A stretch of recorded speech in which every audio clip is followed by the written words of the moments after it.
नमस्कार दोस्तों, स्वागत है आप सभी का हमारे चैनल शेयर मार्केट में। मैं हूं आपका दोस्त नवी और यहां पर बात करेंगे ओलेक्ट्रा ग्रीन टेक के बारे में।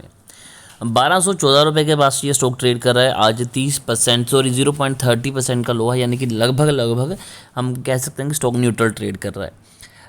एक फ़न फैक्ट आपके साथ बताना चाहता हूँ। देखिए, इस स्टॉक में हमने और आपने बहुत पैसा कमाया, टेक्निकल एनालिसिस की मदद से भी और लोगों ने इन्वेस्टमेंट करके भी अच्छा खासा पैसा यहाँ पर बनाया भी और बनवाया भी।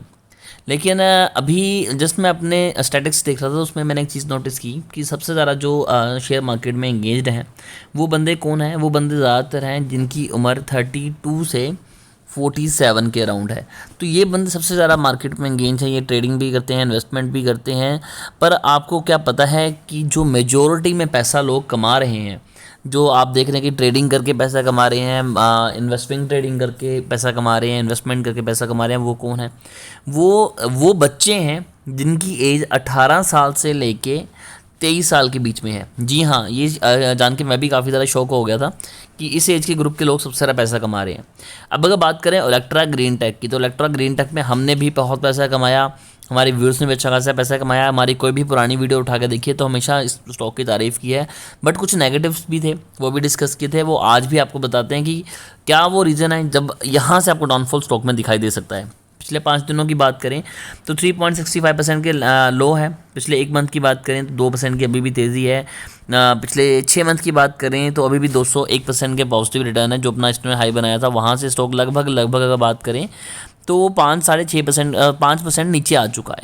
अब जब भी मैं किसी भी शेयर में इन्वेस्टमेंट करने की एडवाइस देता हूँ, जो भी स्टॉक 52 वीक हाई के ऊपर ट्रेड कर रहा है, तो उसमें मैं हमेशा एक चीज़ को मेंशन करता हूँ कि देखिए, अगर आपने ऐसे किसी स्टॉक में बाइंग करनी है जो 50 डे मूविंग और 52 वीक हाई के ऊपर चल रहा है, तो सिंपल सी चीज़ का ध्यान रखिएगा कि वहाँ से स्टॉक 5 या फिर 7%, दोनों में से एक आपके अकॉर्डिंग कि वही मैं इतना लॉस खा सकता हूँ, उतने परसेंट आपको वहाँ से नीचे आने का वेट करना है। अब पर्सनली बताऊं तो मेरा 5 रहता है कि अगर मैं किसी भी स्टॉक में बाइक करके बैठा हूं, फिलहाल के तौर पे मैं HBL की बात करता हूं, तो HBL में मेरी अच्छी खासी होल्डिंग है। अब HBL पावर में मैं होल्डिंग बना के बैठा हूं, अभी 52 वीक हाई के ऊपर ट्रेड कर रहा है। जब तक वो स्टॉक 5% नीचे नहीं आ जाता, मैं उस स्टॉक से एग्जिट नहीं करूंगा, मैं उस स्टॉक में बने रहूंगा। सेम चीज़ मैंने ओलेक्ट्रा ग्रीन टेक में भी आपको बताई थी कि हम ऐसा करेंगे। अगर मैक्स चार्ट देखें तो स्टॉक ने आपको यहाँ पर तकरीबन ज़्यादा नहीं तो 4,386% के रिटर्न दिए हैं, और यही स्टॉक ने रिटर्न आपको 2020 के बाद से बहुत ज़बरदस्त स्टॉक के रिटर्न देने शुरू किए थे।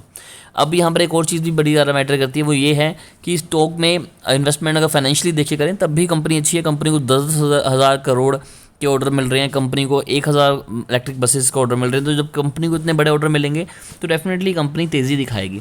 फाइनेंशियल्स में जो रेवेन्यू है वहाँ पर मैं हल्का सा मुझे एक इम्पैक्ट फील हुआ कि revenue year on year basis पे 23% डाउन है, और आल्दो जो नेट इनकम है वो 8-9% से अप है, डिल्यूटेड EPS 8% से अप है, नेट प्रॉफिट मार्जिन 41% अप है, ऑपरेटिंग इनकम 15% है। अब चलते हैं इसके फाइनेंशियल्स पे।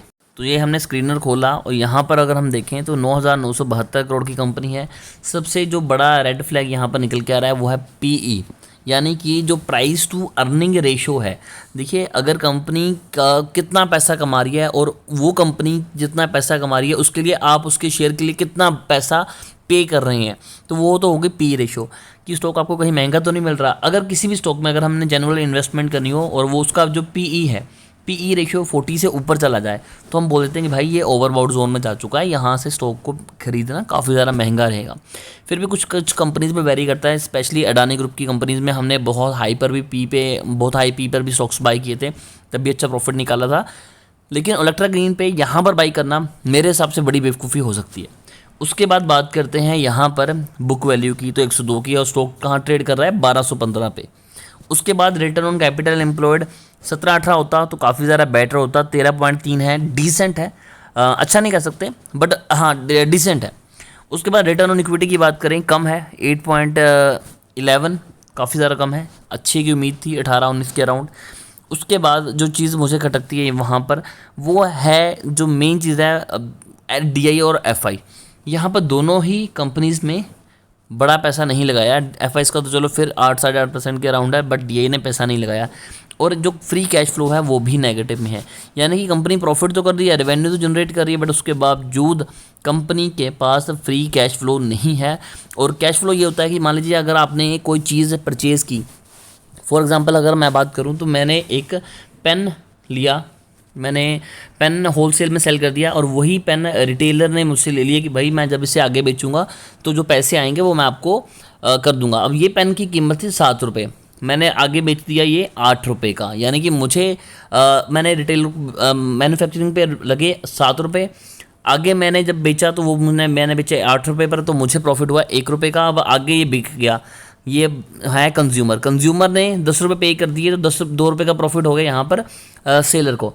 तो उन्होंने पैसे मुझे नहीं दिए, यानी कि अभी तक जो मेरा 1 रुपये का प्रॉफिट था वो भी मेरे पास नहीं आया। बेशक मैं पेपर में दिखाऊंगा कि भैया हाँ मेरा प्रॉफिट हुआ 1 रुपये का, लेकिन सेलर ने मुझे पैसे नहीं दिए। जब तक सेलर मुझे पैसे नहीं देगा मेरे पास पैसे नहीं आएंगे। सेम चीज़ यहाँ पर भी अप्लाई होती है कि जब तक फ्री कैश फ्लो ये है कि कंपनी प्रॉफिट तो कर रही है, 1000 बसेस बना रही है, लेकिन अभी तक उन्हें उतना पैसा नहीं आया, तो यानी कि कंपनी के पास पैसा नहीं है।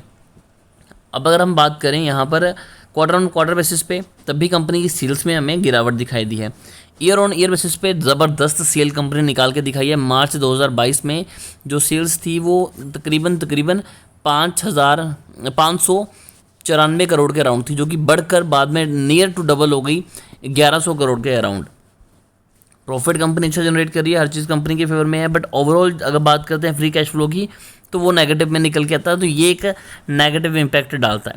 उसके बाद अगर शेयर होल्डिंग पैटर्न की बात करें तो जो सबसे खटकने वाली बात है वो ये है कि 61.31% की जो होल्डिंग है 2020 में वो प्रमोटर की थी। उसके बाद कंपनी ने यहाँ पर तरक्की करनी शुरू की और जैसे जैसे कंपनी इंप्रूव करती रही वैसे वैसे प्रमोटर अपने शेयर्स हैं वो कम करते गए। यहाँ पर आप देख सकते हैं कि हर क्वार्टर में कंपनी के प्रमोटर ने हल्के फुल्के शेयर अपने जो हैं वो सेल किए हैं। वहीं पर सबसे बड़ी जो होल्डिंग बढ़ी है वो है पब्लिक की। तो कहीं ना कहीं देखिए प्रमोटर को पता होता है कि मेरी कंपनी अच्छा काम करने वाली है, मुझे यहाँ से अच्छे रिटर्न बनेंगे, वो अपनी इन्वेस्टमेंट बढ़ाते हैं ना कि कम करते हैं। लेकिन यहाँ पर उल्टा हो रहा है तो ये भी इम्पैक्ट रहता है। तो बाइंग की जा सकती है, कंपनी अच्छी है नो डाउट, लेकिन जिस लेवल पे अब ये पहुँच चुकी है यहाँ से शायद आपको गिरावट दिखाई दे, तो यहाँ पर हल्का फुल्का वेट कीजिए।